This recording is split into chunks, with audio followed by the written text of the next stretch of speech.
آؤ تو صحیح اس کے چوکھٹ پہ، اس کے در پہ حاضر تو ہو، اس کو اپنے دکھڑے کو، اپنی ضروریات اس کی دہلیز پہ رکھو۔ دنیا والوں سے مانگیں تو ناراض ہوتے ہیں، اللہ سے نہ مانگیں تو ناراض ہوتا ہے۔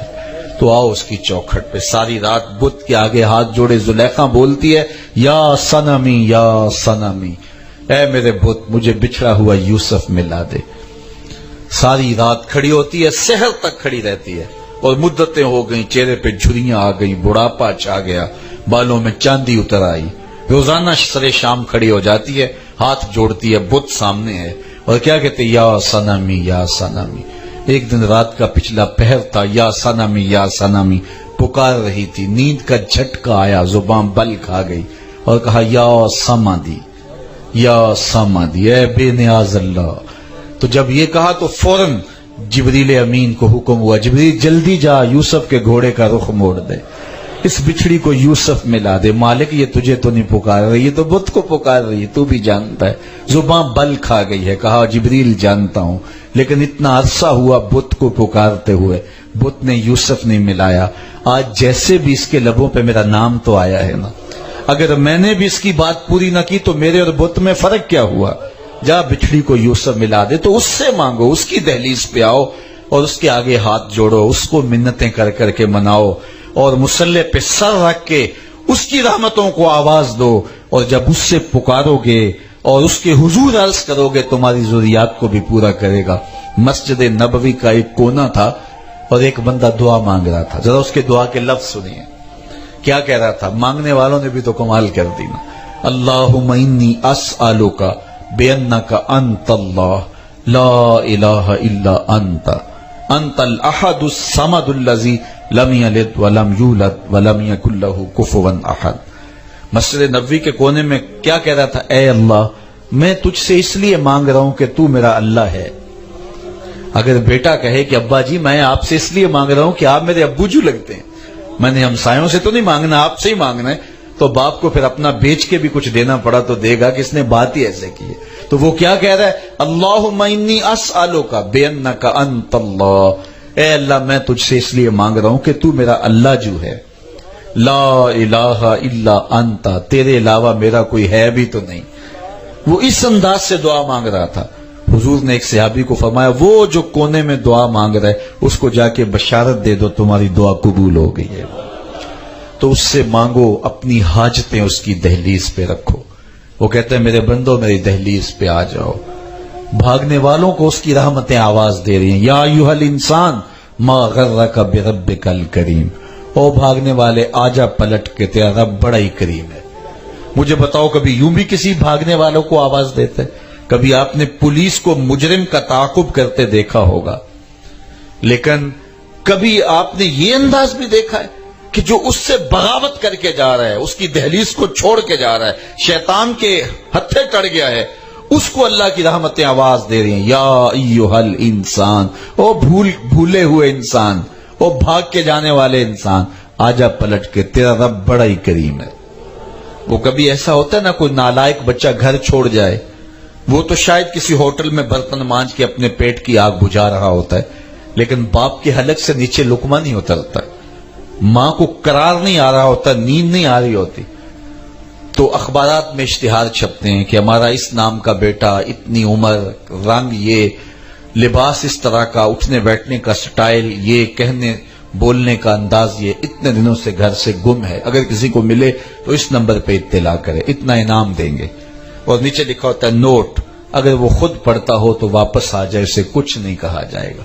اور جب بھی کبھی میں یہ اشتہار پڑھتا ہوں تو میری نظر اس آیت پہ آ جاتی ہے، رب بھی کہتا ہے او بھاگنے والے آجا پلٹ کے، تیرا رب کریم ہے، کچھ نہیں کہے گا، تو آجا اس کی چوکھٹ، آنا تو تو نے ہے ہی، پھر جو کفن میں منہ چھپا چھپا کے آتا پھرے گا، اچھا نہیں خود ہی چل کے آجا، کھلے منہ آجا، پھر جو لوگ تجھے اٹھا کے لے آئیں گے اپنے قدموں سے چل کے آجا اس کی چوکھٹ پہ، آج لے ان کی پناہ، آج مدد مانگ ان سے، کل قیامت کو نہ مانیں گے اگر مان گیا۔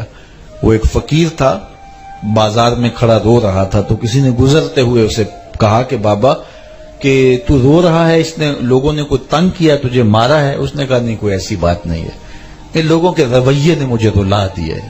کیا ہوا؟ کہا گزر رہا تھا، انہیں دنیا میں کھویا ہوا دیکھا تو میرے دل میں خیال آیا ان بندوں کی اور رب کی صلح کروا دوں۔ تو کہا پھر کیا ہوا؟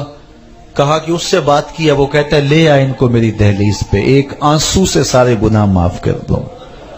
لیکن ان سے بات کیا تو یہ آگے سے میرا مذاق اڑاتے ہیں، کہتے جا بابا اپنا کام کر، تجھے کیا پتا دنیا کیا ہوتی ہے، کاروبار کیا ہوتے ہیں۔ تو مجھے ان کے رویے پہ افسوس ہے اور اس افسوس سے رو رہا ہوں کہ وہ تو مانتا ہے لیکن یہی نہیں مانتے۔ وہ کہتا ہے لے آ ان کو میری دہلیز پہ، وہ تو مان رہا ہے لیکن یہ مانتے نہیں میری بات۔ اگلے دن وہی فقیر، وہی ملنگ، وہی درویش جو ہے وہ قبرستان میں کھڑا رو رہا تھا۔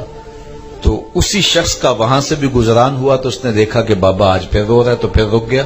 کہا بابا بازاروں میں بھی روتا ہے، قبرستانوں میں بھی روتا ہے، آج کیا ماجرا ہوا؟ کہا کہانی میری بیٹے کل والی ہے۔ کہا کیا ہوا؟ کہا کل ان کے پاس گیا، ان کو دنیا میں کھوئے ہوئے دیکھا، میرا ذہن بنا کہ ان کی رب سے صلح کروا دوں، وہ تو مانتا تھا لیکن وہ نہیں مان رہے تھے، تو آج مایوس ہو کے ادھر آ گیا اور یہاں خیال ہوا ان قبرستان والوں کی رب کی صلح کروا دوں۔ تو اس نے حیرت سے پوچھا پھر آج کیا بنا؟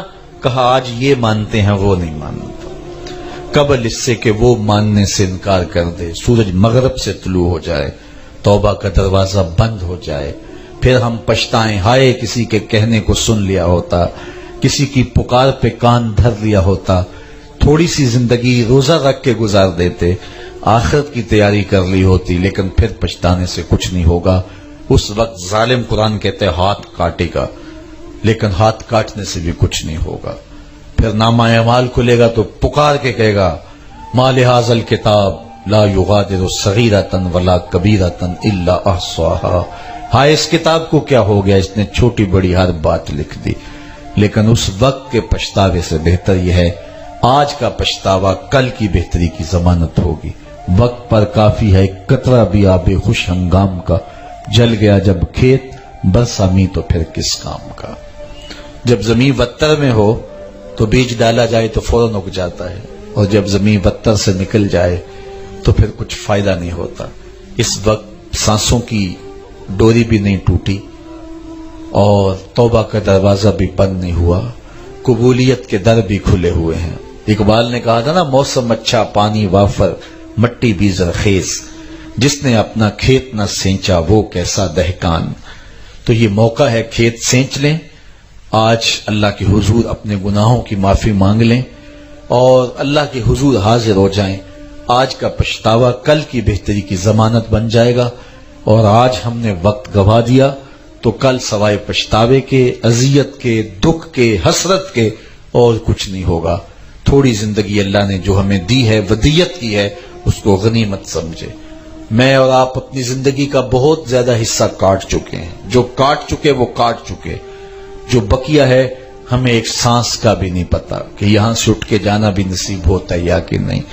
تو پھر بہتر ہے کہ ابھی اس کے حضور سچے دل سے توبہ کر کے اس کے حضور حاضر ہو جائیں اور زندگی سچائی کے ساتھ، نیکی کے ساتھ، تقوی کے ساتھ اللہ کے حضور اس کے دیے ہوئے احکامات کی بجاوری کے ساتھ مخلوق خدا کو اذیت دیے بغیر ایک صالح زندگی کے تصور کے ساتھ زندگی جئیں، پھر دیکھنا کہ یہ زندگی بھی اچھی اور وہ آخرت کی زندگی بھی اچھی۔ مومن دو جہاں بہتر گزارنا چاہتا ہے۔ جب حضور کی خدمت میں ایک کمزور شخص آیا تو فرمایا کہ تم نے اللہ سے کوئی دعا مانگی تھی؟ اس نے کہا جی میں نے دعا مانگی تھی۔ کیا دعا مانگی تھی؟ میں نے کہا تھا مالک آخرت کے حصے کے دکھ بھی دنیا پہ بھیج دے تاکہ میری آخرت صاف ہو جائے۔ تو حضور اس پہ خوش نہیں ہوئے، فرمایا تو نے یہ کیوں کہا کہ آخرت کے حصے کے دکھ بھی دنیا پہ آئیں؟ تو نے یہ کیوں نہیں کہا ربنا آتنا فی الدنیا حسنۃ وفی الآخرۃ حسنۃ، اے اللہ یہ دنیا بھی اچھی کر دے وہ دنیا بھی اچھی کر دے۔ اگر شریعت بیضا پہ ہم عمل کرتے ہیں تو یہ دنیا بھی اچھی ہوتی ہے اور وہ دنیا بھی اچھی ہو جاتی ہے۔ کسی کے لیے دل میں حسد نہیں ہے تو خود ہی سوکھے ہوں گے، دل میں بغض نہیں ہے تو خود ہی سوکھے ہوں گے، سچ بولیں گے طمانیت ہمیں ہی ملے گی، کسی کو اذیت نہیں دیں گے، ظلم نہیں کریں گے تو چین کی نیند خود ہی سوئیں گے، تو خود ہی ہم آرام کی زندگی گزاریں گے۔ اور اگر کسی کو ہم زیادتی کریں گے، ظلم کریں گے، مال لوٹیں گے، حق غصب کریں گے تو خود ہی بے چین رہیں گے۔ شاید جس کو لوٹا وہ چین کی نیند سے سو جائے، لیکن ہم چین کی نیند نہیں سو سکیں گے۔ وہ کیا کسی نے کہا نا کہ لوٹ کر بھی کوئی بے چین رہا، لٹ کے بھی چین سے سویا کوئی۔ تو ہو سکتا ہے کہ ہم وہ آرام کی نیند سو جائے، لیکن ہم اگر کسی کا حق غصب کر لیں گے، کسی پر زیادتی کریں گے تو خود ہمیں قرار نہیں ہوگا۔ ساری زندگی وہ ظلم، وہ زیادتی، وہ جھوٹ، وہ مکر، وہ خدا، وہ دھوکہ، وہ حسد، وہ بغض، وہ کینہ، وہ نفرت، وہ عجب، وہ ریاکاری ہمارا پیچھا کرے گی اور ہمیں چین نہیں آنے دے گی۔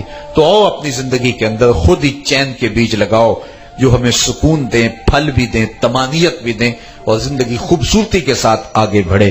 آج آپ اس میں عظیم الشان کانفرنس میں آئے ہیں تو ایک خوبصورت زندگی کے تصور کے ساتھ یہاں سے اٹھ کے جائیں کہ ہم ایک ایک سانس اللہ کے لیے، اس کے رسول کے لیے گزاریں گے اور اپنے آپ کو سوکھا رکھیں گے، خلق خدا کو جو ہے وہ اذیت سے بچائیں گے۔ ہمارے عمل سے، رویے سے، طرز زندگی سے کسی کو کوئی تکلیف نہیں ہوگی، راحت ہوگی۔ ایک اچھے معاشرے کی تشکیل میں اپنے حصے کا جو حق ہے وہ ادا کریں گے انشاءاللہ۔ ایک ایک اینٹ سے دیوار بنتی ہے، فرد ملتے ہیں تو معاشرہ بنتا ہے۔ ہمیں اپنی اصلاح کرنی ہے، اپنے حصے کا دیا جلانا ہے، دوسروں کی اصلاح پر ہماری نظر ہوتی ہے اور ہم اپنے آپ کو نہیں دیکھتے۔ ہم اپنے آپ پہ توجہ کریں، اپنے عمل پہ غور کریں تو انشاءاللہ ایک صالح معاشرے کی ترتیب ہوگی۔ اللہ مجھے آپ کو اپنی رحمتوں کے سائے میں رکھیں۔ کی محمد سے وفا تو نے تو ہم تیرے ہیں، یہ جہاں چیز ہے کیا لوح و قلم تیرے ہیں۔ اقبال کہتا ہے حضور سے وفا کرو، پھر قلم بھی تمہیں دے دیا جائے گا، تختی بھی تمہارے ہاتھ میں ہوگی، پھر جو لکھنا ہوا خود ہی لکھ لینا۔ واشنگٹن